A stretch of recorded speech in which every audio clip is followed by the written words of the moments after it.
এক কলেজ পড়ুয়ার উপর আক্রমণের ঘটনাকে কেন্দ্র করে উত্তেজনা ছড়ায় তুফানগঞ্জ কলেজে। ঘটনা তদন্তে নেমেছে পুলিশ ও প্রশাসন। সকাল সকাল পথ দুর্ঘটনার কবলে পড়ল ডিপিএসসি চেয়ারম্যান রজত বর্মা ও তার সাথীরা।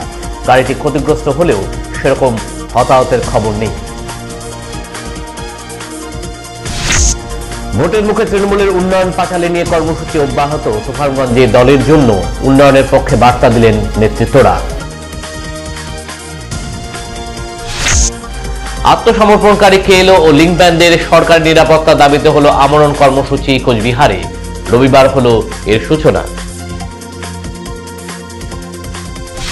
সুস্বাস্থ্য গঠনের লক্ষ্যকে সামনে রেখে কোচবিহার ২ নং ব্লকে হলো স্বাস্থ্য পরীক্ষা শিবির। রবিবারের এই শিবিরে এলাকার মানুষের উপস্থিতি ছিল চোখে পড়ার মতো। জীবনের একঘেয়েমিকে দূর করতে সাধারণ মানুষদের নিয়ে হলো ক্রীড়া প্রতিযোগিতা। রবিবার দেবীবাড়ি মাঠে হলো এই অনুষ্ঠান।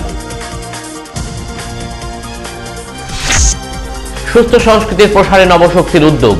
নডিয়াহাটে হলো সাংস্কৃতিক অনুষ্ঠান।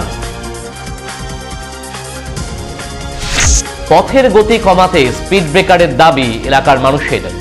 খাগড়াবাড়ি শিবযজ্ঞ এলাকায় হলো পথ অবরোধ। শীতের মরশুমে জিরানপুরে জমে উঠেছে পৌষ পার্বণের মেলা।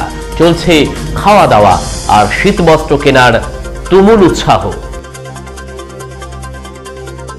স্থানীয় স্তরে ইস্যুকে সামনে রেখে এবার ভোটমুখী বঙ্গে আন্দোলনে নামল সিপিআইএম। কোচবিহার জেডি হাসপাতালের উন্নয়নের দাবিতে হলো অবস্থান বিক্ষোভ।